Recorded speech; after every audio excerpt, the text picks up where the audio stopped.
All right, time now for the Daily Thread. Back out here with Kayla and Phil. A lot of interesting storylines to tackle, but who is the most interesting Patriot entering the 2025 season? We want you to join this conversation at home. Is it Mike Vrabel, Josh McDaniels, Drake May, Stephon Diggs, Will Campbell? Maybe it's Christian Gonzalez. You have a lot of choices there. You can join the conversation. Scan the QR code. Go to the website. Right now, Stephon Diggs leading the way with 34% of the vote.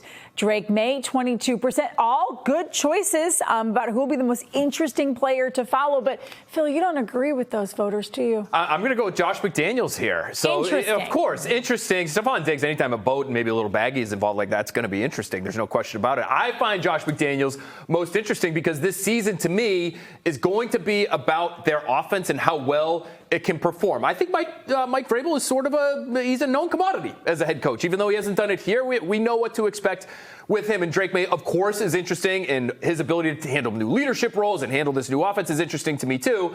But if they're any good this year, Drake May is going to need a lot of help.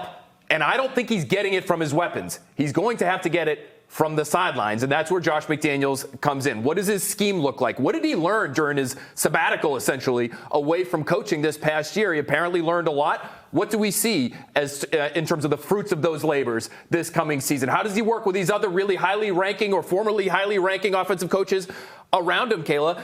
I look at Josh McDaniels. This is a guy in 2021, rookie quarterback, very little in terms of sex appeal, in terms of the weaponry there. In 2021, they were 6th in points scored. They were 10th in EPA per play. They were 4th in success rate. Looking back now, I don't think we understood at the time. Looking back now, understanding who was on that team, that was borderline miraculous. If he can do that again, he will end up being, in hindsight, for a lot of people, the most interesting man in Foxborough. So what a take. I want to tip my hat off to you because when we were going through this email thread, I was thinking, who is the most interesting Patriot? And you kind of tricked me, Trenni, with the Patriot because I immediately think of the players. And I still stand on business. I still say Steph Diggs because this is a guy who is coming off of an ACL tear. He was rehabbing the Instagram videos of all of his hard work. And then he's on a boat and now he's off the boat and now he's, I don't know where.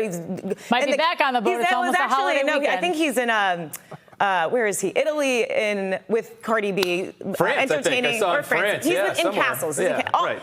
Needless to say, I think he is going to be the most interesting player, interesting Patriot entirely because he has to be the weapon for Drake May. This guy is a veteran. He's played with Josh McDaniels. He's played with Josh Allen. He has been in this league for quite some time. He is on the upward track of, the 30s, and people could say, that's just a bad place to be, especially with that ACL tear not too long ago.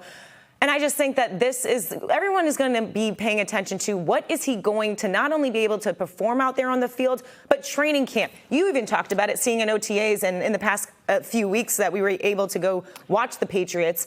I don't think he has a good grasp on this playbook thus far, and he even admitted to that. So, and whose playbook is it, Kayla? That's true, Josh McDaniels. But I still think Steph Diggs is the most interesting Patriot. Well, I was going to say the guy that I chose was in third, but now he's plummeted. I was going to say it's Will Campbell because to me, and I don't know if I would use the term interesting. So when I think of interesting, it's like, what do you do? What makes you think? What makes you think? Well, I would say intriguing. Okay. What is the most intriguing? Well, that's a different word than interesting. Okay. Intriguing player, and I'm intrigued to see what Will Campbell can do because I don't care what kind of offense Josh McDaniels designs. I don't care what Steph Diggs' knee looks like. If Will Campbell cannot block Drake May's blindside, then all of it cannot fit together. So to me, he is the most interesting man in the world. Well, listen, I think that's fair.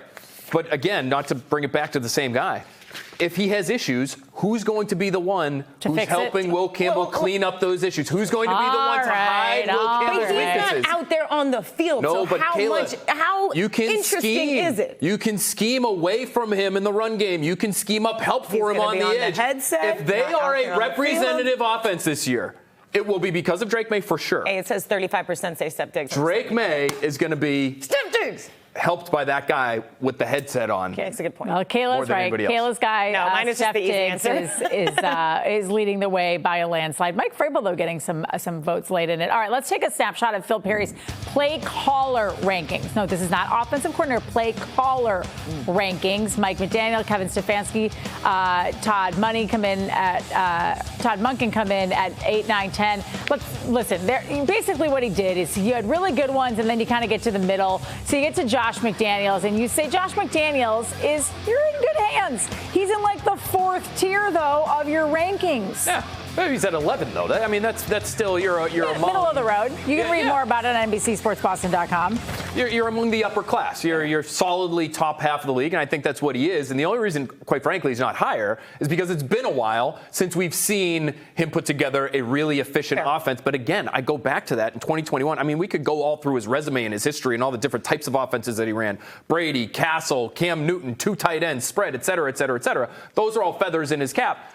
2021 to me is the year. Now, you do have to go back a ways. That's why somebody like Todd Monken is ahead of him at 10. I probably wouldn't have said that a year ago. But the Ravens are coming off of a season where they were the best offense in football, and he had a lot to do with that. So hard for me to leapfrog McDaniels over Monken in that fashion. But I think right there at 11, he is the best piece, Kayla, that the Patriots have put around Drake May. And if he's going to have success in year 2, it ain't going to be because of the weapons, and it's probably not going to be because of the offensive line alone. It's going to be because of the guy calling the plays. I will agree with you in this one. I do think Todd Monken, by the way, is a fantastic play caller. I mean, this is a guy who has, for the past 2 years, made the Baltimore Ravens offense incredibly difficult to guard offensively. He runs the ball. They go option. They utilize the tight ends. He brings his Georgia college coaching skills into the NFL. And there are so many teams going up against Baltimore that are like, man, what are the Ravens going to do against us? And I think right now,